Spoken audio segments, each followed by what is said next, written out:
I'm very happy to be here. As I said yesterday, I was here a few years ago, and I very much enjoy Krakow. I'm very happy to be back. In my lecture yesterday, I discussed the compatibility of a modern scientific worldview and values, the possibility of values being objective in some sense, and the compatibility with a modern scientific worldview. I'm going to continue that today. My conclusion yesterday was that certain skeptical arguments against the objectivity of values did not succeed, and that it was important for broader cultural reasons, not simply for philosophers, to understand the compatibility of a scientific worldview and objective values. But I did not explain how I think they can be brought together. And so that's what I want to try to do today under the heading of Constructivism. So I will be discussing first in some detail Hobbes and then Kant. So the issue is, as I say, whether the modern scientific worldview is compatible with values and morality that are in at least some sense objective. And the problem is nicely captured by Max Weber in a lecture almost 100 years ago called Science as a Vocation. There he quotes Tolstoy as follows, quote, "Science is meaningless because it gives no answer to our question, the only question important for us. What shall we do and how shall we live?" Science gives no answer to that. Weber comments on that. He says that science does not give an answer to this question is indisputable. And the result, he says, is the following. The fate of our times is characterized by rationalization and intellectualization, and above all, by the disenchantment of the world. So the modern scientific worldview is one that has disenchanted the world of values. So this sets up a problem for philosophy. How can values and morality, or more precisely, I want to say, a rationally defensible account of values and morality, be understood in a way that's compatible with a scientific worldview? So as I say, my plan is to develop an account of the compatibility of a scientific worldview and objective values under the heading of constructivism, first by considering Hobbes' attempt, and then moving on to Kant, who faced the same problem directly. And then at the end, I will address what I think is a common perceived failure or inadequacy in Kant's account that will point to a reconciliation of these two different worldviews. So throughout, my emphasis will be on the possible compatibility of values with a scientific picture, and I will say very little about the actual content of values that I think are objective or the principles of morality. I will be saying very little about their content. So in the quote that I just read from Weber, there's an important insight when he notes that this issue of the compatibility of science and values is a distinctively modern problem. From ancient philosophers through the medieval period, the objective metaphysical existence of values was not doubted. In Weber's language, theirs were enchanted worlds.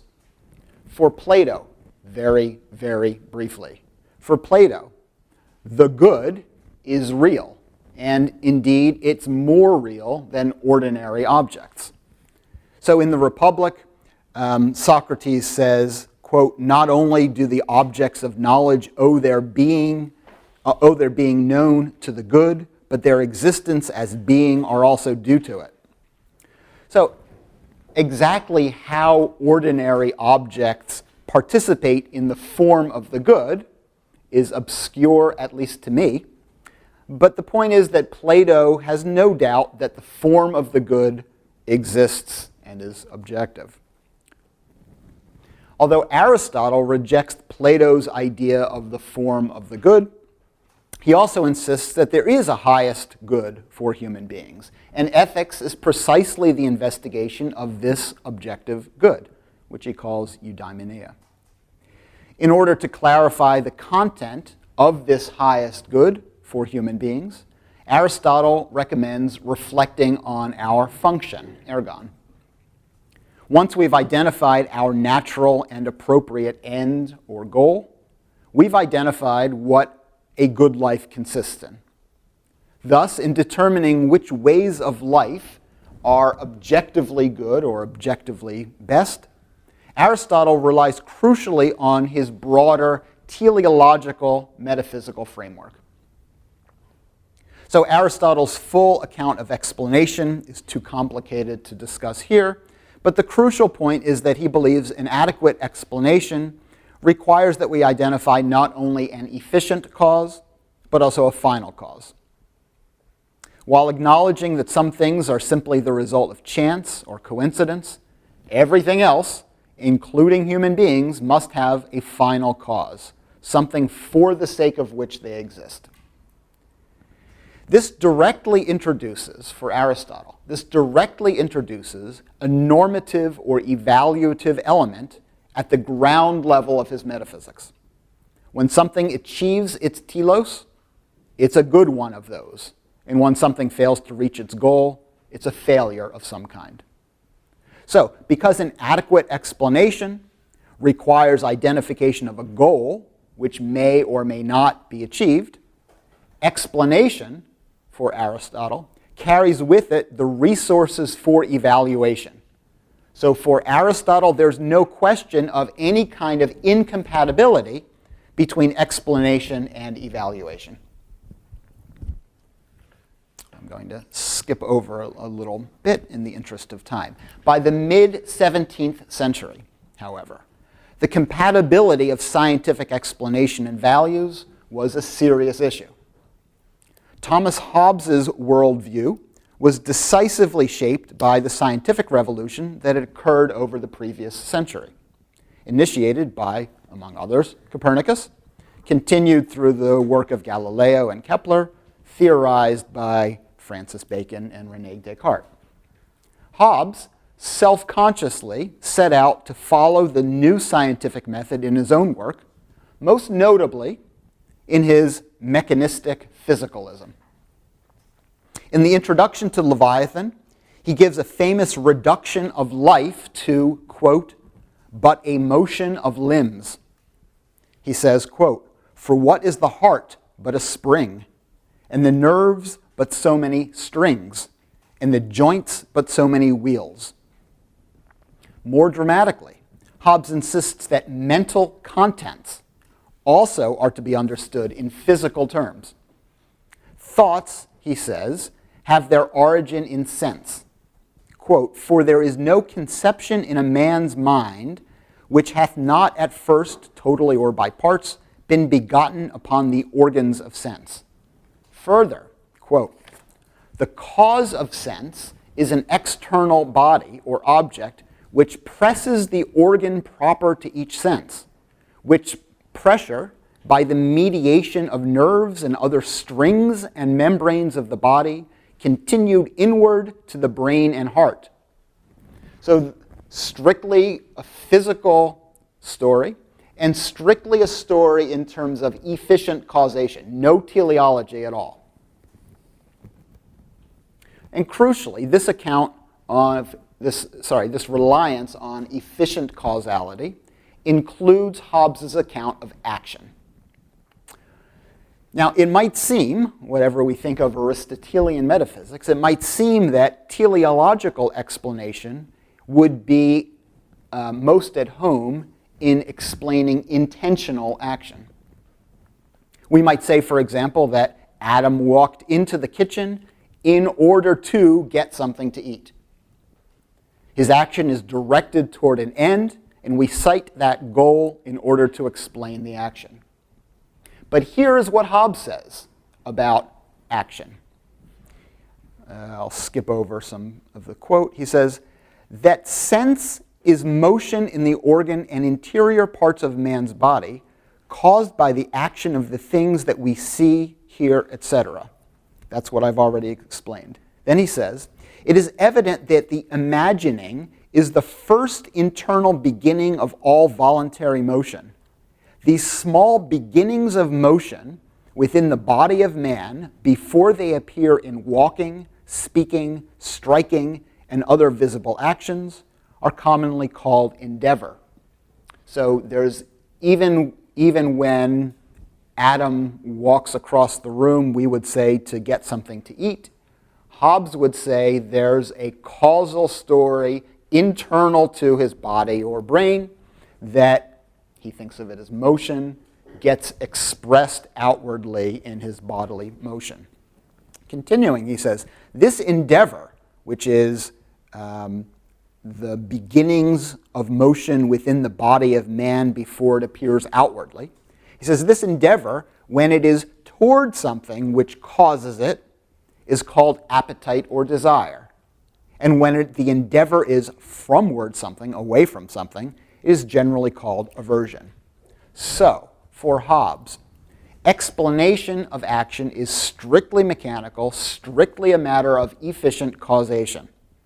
When combined with the account of sense impressions, the apparent teleology of somebody acting for some purpose is completely explained away. A physical interaction with some object produces some sense impression which lingers in memory as a hidden motion. At some point later on, this memory is activated or triggered and produces an internal motion that eventually is expressed outwardly in motion either toward or away some object. The first internal motion on the way toward this action is called a desire or an aversion. And Hobbes crucially defines the will as, quote, the last appetite or aversion immediately adhering to the action or to the omission thereof. So the will is no different than the desire, is no different than any other physical motion in the body. It's just the last one that occurs before it's expressed outwardly in some visible action. So I will argue later that this is an inadequate account of the will. But before making this case, I want to trace his account forward one more step.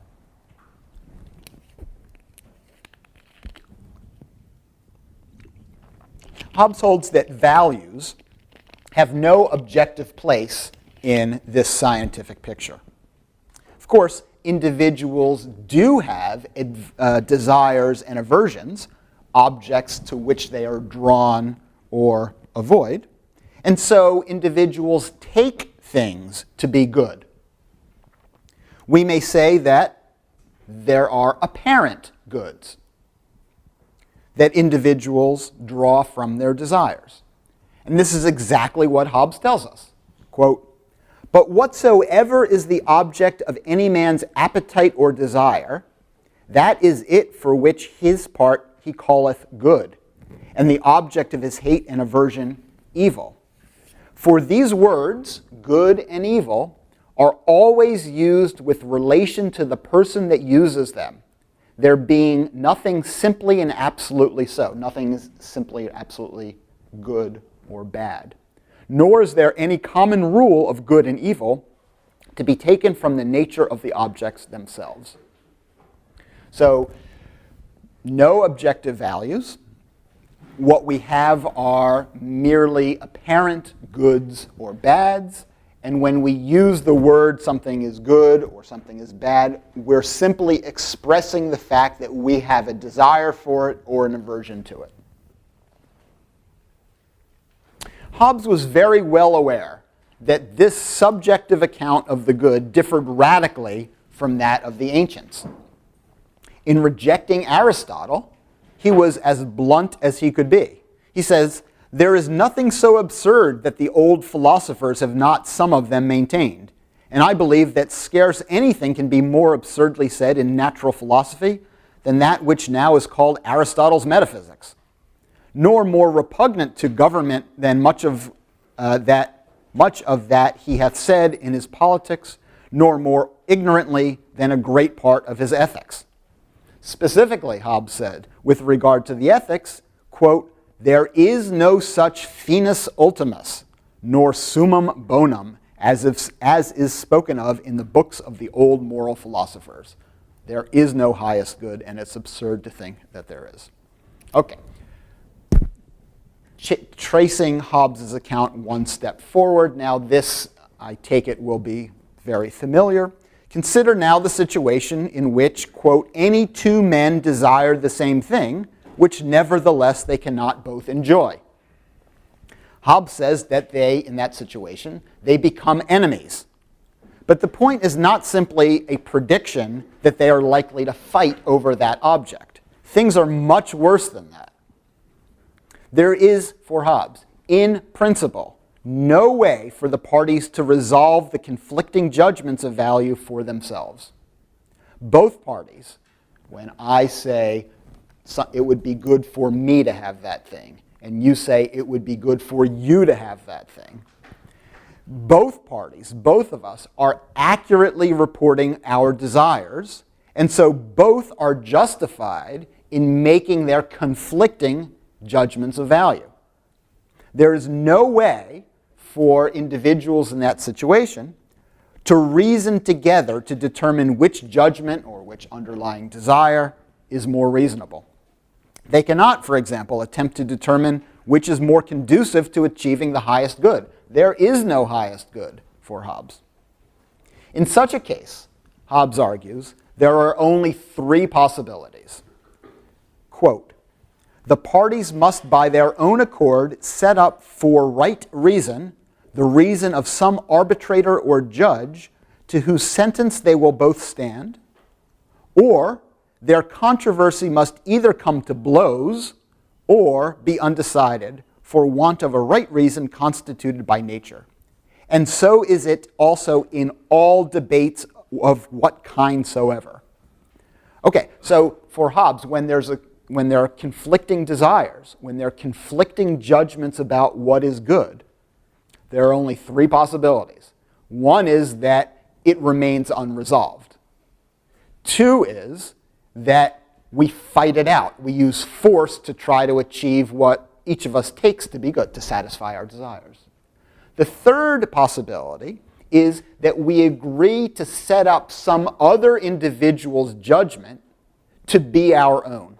We take someone else's desires to be what we take to be objective. We substitute someone else's subjective desires for our own.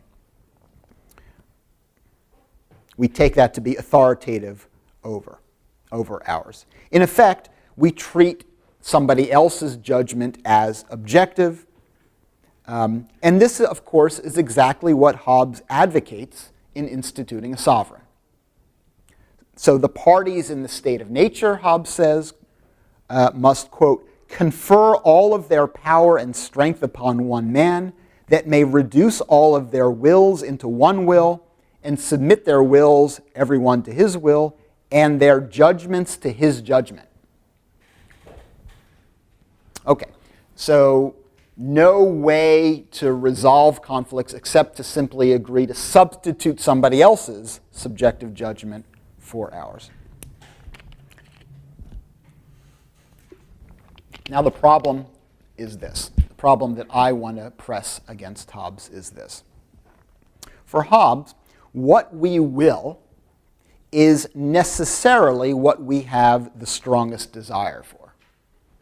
The will is simply causally downstream from our desires and is the last internal stage of motion before external action.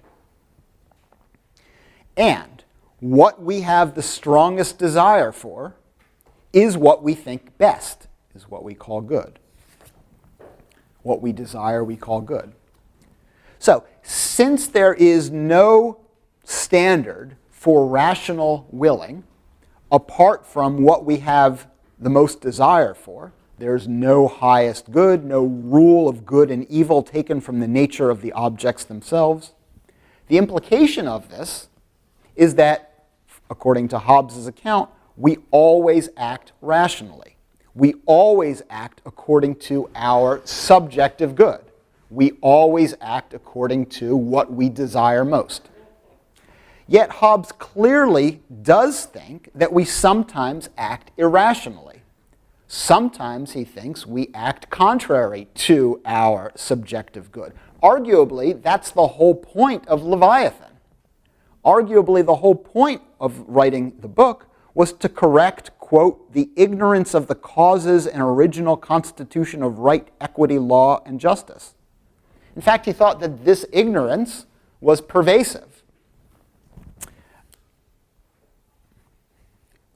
I want to skip over a little bit more, but I'll just summarize this paragraph by saying this. Hobbes famously argues that individuals in the state of nature would find it in their rational self-interest to give up their right of nature and enter into a commonwealth with a very strong, maybe absolute sovereign. He argues that's what would be in their own self-interest. The state of nature would be a condition that's solitary, poor, nasty, brutish, and short, he famously says.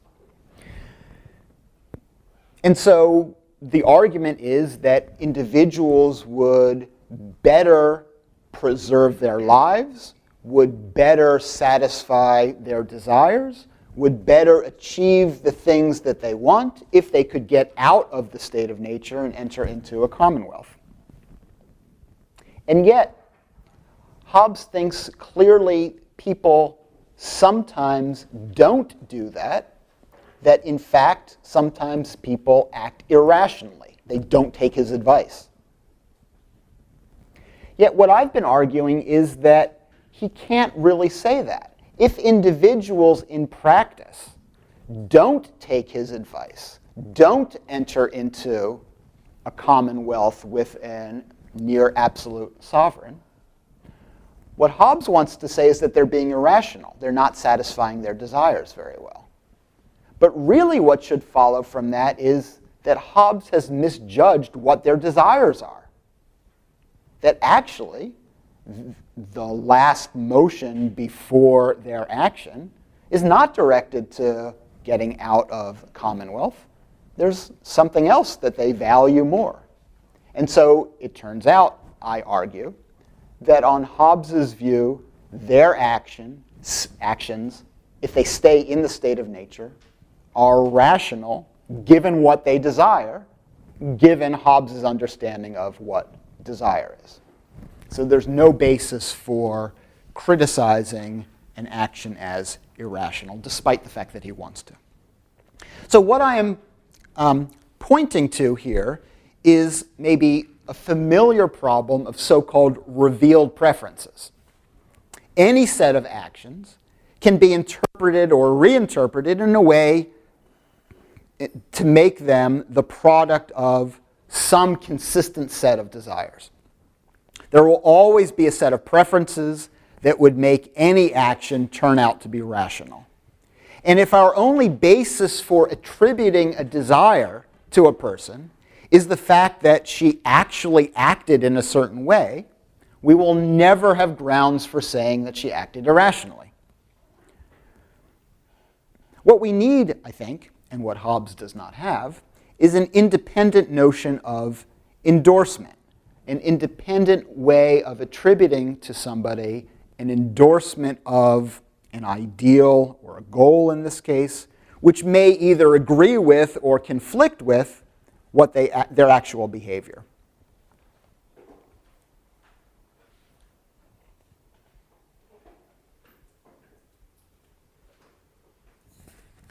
Okay. So I won't be able to fully diagnose or defend what I think the problem with Hobbes is until later in the paper. But what's missing, what I've just pointed to in the idea of endorsement, is some kind of either inferential or logical or rational relationship among the contents of attitudes, either desires or intentions. Endorsements or commitments are related to one another, as Kant would hold, through logical as well as real relations. Or, as Wilfrid Sellars put the point 2 centuries later, endorsements are in the space of reasons. So this is perhaps most clear with the case of instrumental reason. So let me try to bring out this contrast just a little bit more by mentioning Hume and Kant. So when we act in pursuit of some end, when we will some end, we also should will the necessary means to that end. And it's not enough to say with Hume, in a way that's consistent with Hobbes, it's not enough to say with Hume that, quote, the moment we perceive the falsehood of any supposition or the insufficiency of any means, our passions yield to our reason without any opposition. So says Hobbes. So Hume. As Hume says, as soon as we see that the means we are employing are inadequate to our end, our passions yield to our reason without any opposition. We automatically we automatically take the necessary means. Well, this is clearly false. We sometimes have to struggle to get ourselves to take the necessary means to our end. But more to the point, what's missing here is a recognition that we should take the necessary means. And if we fail to do so, we're guilty of a kind of practical irrationality. Of course, when we recognize what the necessary means are to some end, sometimes that leads us to abandon the end. And there need not be any irrationality there. The irrationality is in the combination. The irrationality is in the combination of both continuing to will an end and not willing the necessary means to that end. So compare now Kant's statement that is seemingly parallel to the quote that I just read from Hume. Here's what Kant says, quote, whoever wills the end also wills insofar as reason has decisive influence on his actions, the indispensably necessary means to it that are within his power. So the crucial difference between the quote from Hume and the quote from Kant is that Kant is not making a prediction or a generalization. He's saying what we must do insofar as we are rational. For Kant, there is an irreducibly normative dimension that cannot be fully explained in terms of efficient causality. Okay, so I'm about to start talking about Kant, but I want to summarize what I've now said about Hobbes. I want to summarize what I'm calling Hobbes's constructivism. So for Hobbes, starting from a naturalistic, scientific picture of the world, Hobbes initially sees no place for value, no place for objective value. There are no natural ends. An explanation is provided in terms of efficient, mechanistic causality. However, Hobbes notices that although there are no rational ends, human beings act, or better, no natural ends. Human beings do act toward some ends, and this is the basis of his introduction of value into that picture. Initially, this is merely subjective value, visible, so to speak, only from an individual's own perspective, based on the desires that actually move them. I'm moved in the direction of certain ends, and so I take those ends to be good. These are, as I said before, apparent goods. Often, continuing my summary of Hobbes, Often in pursuing their own ends, individuals interfere with one another, prevent them from achieving the ends that they take to be good. The conflicting subjective value judgments concerning which ends are to be pursued give rise to physical conflicts among individuals attempting to achieve their conflicting goals. There can be no resolution of these conflicting values because there is no objective value. The best that we can do is to stipulate that we will take someone's subjective good, the ends to which their desires point, to be ours. So we all substitute their judgments of value for ours, thus raising, by convention, their values to an objective status. So this is what I've called, I don't think I've used the term yet, but this is what we can call the construction of objective values. And these, Hobbes wants to argue, are compatible with a scientific picture, and on this view, they are strictly conventional. Now, I've argued that there are problems with this account, but focusing on action and ends that we pursue, I think, is looking in the right place for the introduction of value into the world. Okay, so now let's turn to Kant. So Kant is centrally concerned with the relationship between values and a scientific picture of the world. For Kant, the empirical world of natural science is much like Hobbes' picture. In the Critique of Pure Reason, Kant argues that we know a priori that all empirical experiences are necessarily structured according to the forms of time and space. And he argues that, quote, the appearances of the past time determine every existence in the following time. And these as occurrences do not take place except insofar as the former determine their existence in time, that is, establish it in accordance with a rule. In other words, efficient causal determination is a necessary condition of empirical knowledge for Kant. However, as we know, Kant confines this claim to appearances only, to what he calls phenomena, that is, to objects as we experience them, rather than to objects as they are in themselves, what he calls noumena. Now, if this were the full story, if we were to confine ourselves to the world of empirical experience as described by natural science and theoretical reason, we would not find a place for value. This is just the problem that we started with. As with Hobbes, value is initially introduced into the scientific worldview through the willing of ends. For Kant, value is intimately tied to the idea of a free will. And we can never have an empirical impression of a will, of a free will, that is capable of exercising practical reason. Thus, values for Kant are not part of the phenomenal world as described by natural science. As Kant explains in his lectures on ethics, quote, if the will of all beings were so bound to sensuous impulse, that is, if there weren't free wills, the world would possess no value. The inherent value of the world is freedom in accordance with a will that is not necessitated to action. Freedom is the inner value of the world, he says.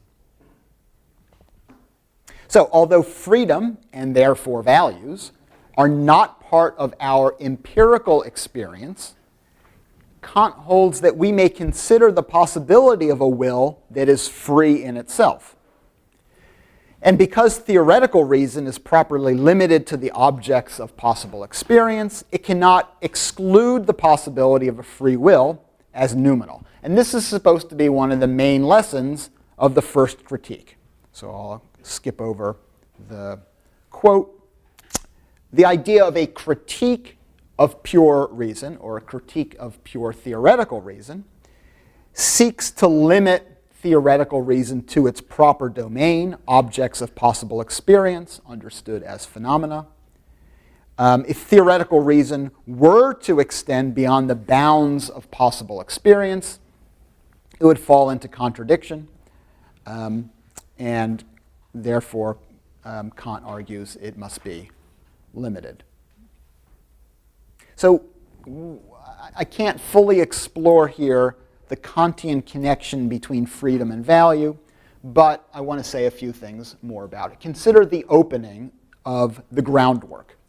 Kant says, "It is impossible to think of anything at all in the world, or indeed even beyond it, that could be considered good without limitation, except a good will." And then he lists various objects that are often thought to be good. He lists understanding, courage, riches, quote, even health and that complete well-being and satisfaction with one's with one's condition called happiness. And what he says about all of these goods is that they are, in fact, often good, but only conditionally so. All of these goods are, in fact, good, but only under certain conditions. And the condition which makes them good, makes them actually good, is that they are under the control of a good will. In the absence of a good will, all of these apparent goods, quote, can become extremely evil, he says. So, many things are, for Kant, objectively good, but they are made good. They are made objectively good either by being rationally willed as an end or being the means to a rationally willed end. For Kant, whenever we act in pursuit of some end. Whenever we will some end. And whenever we pursue some end, whenever we will some end, we do so, as the phrase goes, under the guise of the good. That is, in willing an end, whenever we will an end, we take that end to be good, at least in some sense. But the simple fact that we will an end and take it to be good does not show that it is objectively good. It shows that it is an apparent good. It's not necessarily objectively good. And this is because, Kant holds, we sometimes will improperly or irrationally or unreasonably. And when we do that, we take an end to be good, which in fact is not.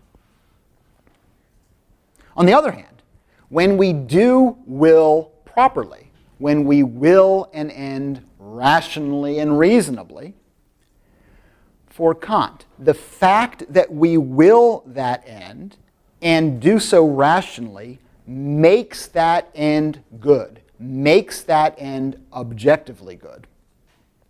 Now at this point, the obvious question is, what makes an act of willing rational? What makes an act of willing reasonable? How can we tell whether that act makes the end good? And one initial answer that we might want to give to this question, how can we tell whether an act of will is rational or reasonable? One initial answer that we might try to give is that an act is rational and reasonable when it aims at a good end. We might then proceed to investigate the nature of those ends which are intrinsically good, at which we should be aiming. But this is precisely the answer that Kant is not able to give. Indeed, he notes that this appears to be a paradox. Quote, the concept of good and evil must not be determined before the moral law, for which, as it would seem, this concept would have to be made the basis, but only, as was done here, after it and by means of it. So we can't identify, we're not able to identify when a will is acting rationally by first seeing whether its ends are good, because, for Kant, it's the act of rationally willing that makes the end good. The moral law, that is the standard of rational willing, to which he refers here, of course, is the categorical imperative. So the idea is that the seemingly obvious way to distinguish rational and proper willing is that such acts aim at what is actually objectively good. However, we do not know what is actually good until after we know what rational action, rational willing, consists in. That's because rational action is the ground for objective value for Kant. Rational willing makes ends objectively valuable, objectively good. Notice, rational willing makes ends objectively valuable. And this means, in turn, that it's possible, at least in principle, for everyone to recognize that end as valuable and to pursue it. It's supposed to be objectively valuable. But this just means that the maxim on which one acts, when one acts rationally and reasonably, thereby making the end objectively valuable, the maxim on which one acts can be universalized. That is, this is Kant's first formulation of the categorical imperative. Because, the way I'm describing it now, such an action makes the end objectively valuable. Quickly, persons, therefore, are capable of making permissible ends objectively valuable by actually willing them. And Kant holds that such creators of value, creators of objective value, are the ultimate source of all value, and they themselves are valuable, therefore. And so to fail to recognize persons as ends in themselves, capable of creating objective value through rational willing, is to fail to recognize the source of all value in the world. So, Kant has a constructivist view too. It's through the activity of rational willing that value is introduced into the disenchanted phenomenal world described by empirical science. The problem that I now want to address is this. While Kant argues for the compatibility of noumenal freedom, and therefore value, with an empirical science of phenomena, it's not at all clear that he achieves a reconciliation of them. Isn't the dualism that I've just been talking about here, the dualism of noumenal and phenomenal, exactly the problem we started with, trying to find a way of integrating the world of science and the world of objective values? I don't want to resolve this question for Kant. I want to resolve it as best I can for us.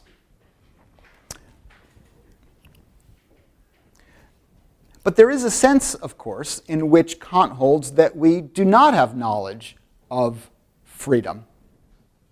He suggests that we don't have empirical knowledge of our freedom or of value. But he does suggest that there's one source of this non-empirical knowledge of our own freedom. And this is, he sometimes suggests that our own freedom is a necessary presupposition when we deliberate and act. He says, quote, "Every being that cannot act otherwise than under the idea of freedom is just because of that really free in a practical respect." So our freedom, Kant suggests, emerges, that is, our noumenal freedom, emerges most vividly to us when we engage in practical deliberation, when we consider the reasons for or against some prospective action, from a first-person deliberative point of view when we're deciding what to do. In those circumstances, we've already assumed that we have the capability of choosing freely. So this first personal deliberative point of view is valid, he says, and cannot be displaced by considerations from theoretical reason or from empirical science. Numerous commentators take the passage that I just read to you to suggest that our freedom emerges from a first-personal deliberative point of view. Timmerman says this, quote, "We cannot, when we think or act, accept that our activity is merely the result of natural causation. Natural determinism is a threat to moral responsibility, but it is irrelevant from the first-person point of view of deliberation." Korsgaard says this, "Freedom is the capacity to do otherwise, not the capacity to have done otherwise. The freedom discovered in reflection is not a theoretical property, which can also be seen by scientists considering the agent's deliberation third personally and from outside. It is from within the deliberative perspective that we see our desires as providing suggestions which we may take or leave, I add freely." And Allison makes the point most succinctly, quote, "The idea of spontaneity is inseparable from the first-person standpoint." So for Kant, freedom and therefore value come into view when we adopt a deliberative point of view. Value is derived from the fact that we can give ourselves ends. Natural objects or states of affairs or conditions are not themselves ends, and therefore are not themselves valuable, but become so when they are willed rationally. So the introduction of value is dependent on beings with practical reason taking up the deliberative point of view. So I think this is right. I think this is an important insight, but it still doesn't solve our problem. And one way to see this is to observe that morality requires treating persons as ends in themselves. And this, I've suggested, is precisely because persons are capable of giving themselves ends for good reasons, and thus are the source of objective value. The problem is that we only have experience of other human beings, only empirical experience of other human beings as phenomena. We don't have an empirical impression of anyone else's free will. So how can we respect other persons' free will if we don't have an empirical impression of them? If our only access to willing were from the first-person deliberative point of view, we would never be able to recognize other human beings as persons with free wills. And so in order to be able to respect a person, as Kant requires, we need to be able to recognize one as such. And the sharp distinction, the sharp dualism between phenomena and noumena, which we have access to from a deliberative point of view, makes it hard to see how that's possible. But the answer, I think, is not hard to see. After all, we do offer explanations of other human behavior in terms of intentions and ends. We offer explanations of other people's behavior in terms of intentions and ends. We typically explain why someone did something in terms of her reasons for doing so. Occasionally, sometimes, rarely, we may want reductive, mechanistic explanations rather than their reasons, rather than their goals. If we ask for an explanation of Jane's going to the store, perhaps we're interested in the mechanics of the car or bus that took her there, or her biomechanical physiology that controlled the car or led her to be able to walk. But much more typically, we're interested in her purpose or her reason for going to the store. What did she intend to accomplish? And can we understand what made that end attractive to her? We say she went to the store to get milk, for example. We may not be interested in how she accomplished that end, whether she drove or walked or took the bus, and we may not be interested in the mechanical operation of any of those conveyances. We're interested in her goal. When her goal has been identified, she went to the store, we explain why she went to the store, in order to get milk. That may explain her action sufficiently, simply by citing the goal. That may explain her action sufficiently. Or maybe not. Maybe we seek further explanation. We may be puzzled why Jane would think that getting milk would be a worthwhile activity. Further explanation involves presenting the goal, either going to the store or getting milk, presenting it in a way that makes its attraction to her clear, that makes what was attractive about that goal to her clear to us. She believes that milk is healthy, or that her baby wanted milk, or that milk was on sale at the store. We want to know in what sense the end was understood by the agent to be good. So once we understand the reasons why an agent acted, why she conceived of her end as worth pursuing, what was attractive about it to her, we can ask then whether those reasons were sufficient to justify her action. So perhaps Jane went to the store in order to get milk, but she already had milk, which she overlooked in the back of her refrigerator, and she didn't know that it was there. Or perhaps she went to the store intending to get milk, but the store didn't have any milk. In these cases, we can say that what she did was irrational from a practical point of view, or objectively irrational. And we can say that one way of indicating that is to say that if she had known these further facts, that she actually had milk, or that the store didn't have milk, if she had known this, and she was practically rational, she wouldn't have gone to the store. It would no longer have seemed like a good idea to her, no longer an end worth pursuing.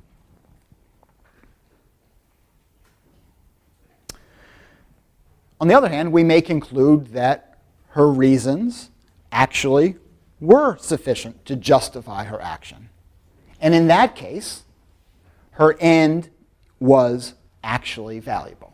Her end was, in fact, good. But whether we judge this particular action to be rational or not, we make such judgments against the background of her being a rational creature. That is, her being the kind of creature who's generally responsive to reasons, even if there are some lapses. And this is the crucial point. For beings with practical reason, we often offer, and are able to offer, non-reductive, higher-order explanations of their behavior in terms of their reasons for pursuing ends. And these ends they take to be valuable. Because these ends depend on reasons, which can be evaluated as rational and reasonable and sufficient or not, we can then evaluate the ends that are pursued as objectively valuable or not. So values are not limited to the deliberative first-person perspective, but also follow from the explanations of the actions of beings who have practical reason. If we believe that the reasons sufficiently support the action, then we can endorse what the agent took to be valuable as objectively good. So let me try to summarize the key points of my account. Starting with Aristotle. Aristotle made the crucial connection between value and ends. Because of his teleological metaphysics, this meant that there was no special problem about the metaphysical status of value. Values were pervasive because ends were pervasive in the basic structure of the universe. This was apparent from teleological explanations that Aristotelian science presented. The modern scientific revolutions rejected teleological explanation in favor of a mechanistic, efficient causation, and this undercut Aristotle's teleological metaphysics, and with it, the metaphysical place of value. Hobbes embraced the new scientific worldview, saw that it put in doubt the existence of objective values, but retained the connection between values and ends. It's only through the willing of ends, he thought, it's only through willing that ends are introduced into the world. There's no natural teleology. Because of his mechanistic reductionism, however, he believed that acts of will are strictly determined through efficient causation by the desires that we happen to have. And because different individuals have different desires, we get subjective goods, subjective values, associated with these different ends that individuals happen to have. And because desires are non-rational, there's no basis for resolving conflicts among them through reason. This can only be done for Hobbes through the conventional establishment of a sovereign whose judgments and active will we take to be objective.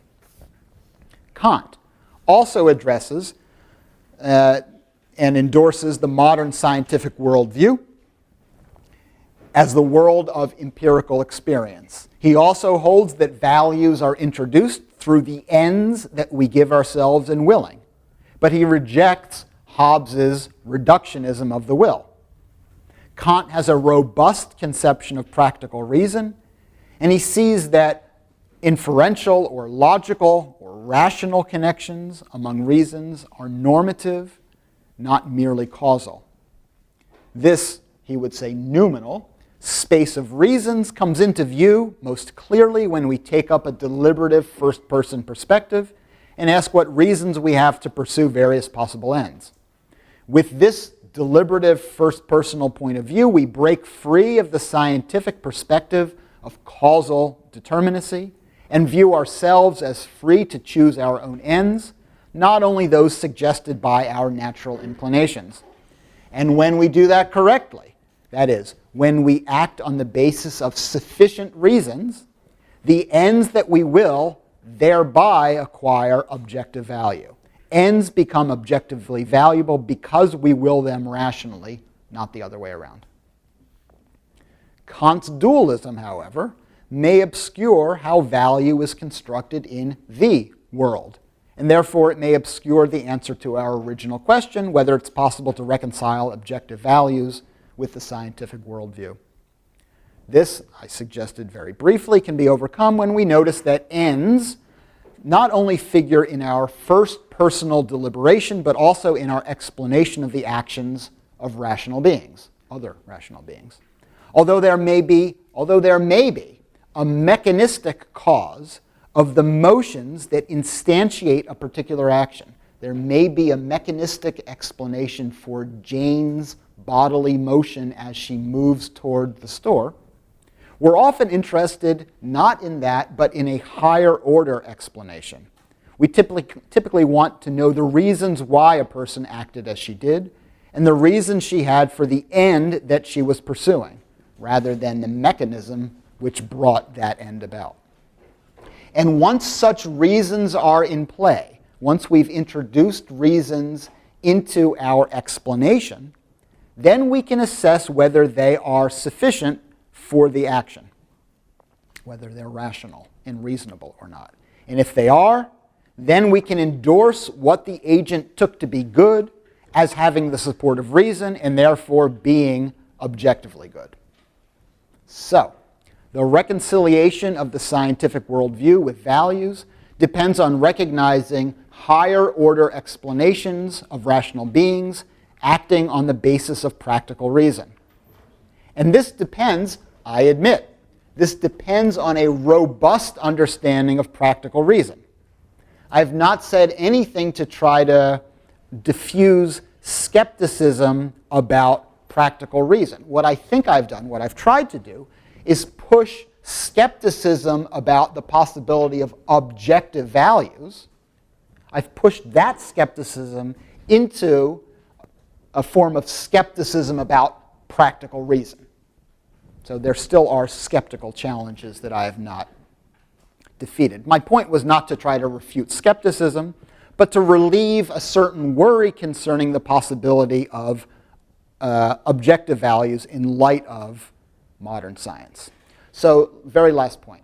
The world did not always, but now does, contain rational creatures. That is, creatures who are imperfectly, but sometimes responsive to reasons.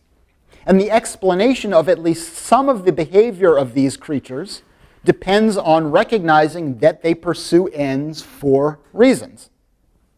And when those reasons are good reasons, they can be sufficient to make the ends that are pursued valuable. So we put value into the world through our rational actions. Or as Kant would say, we construct a realm of ends. Thank you.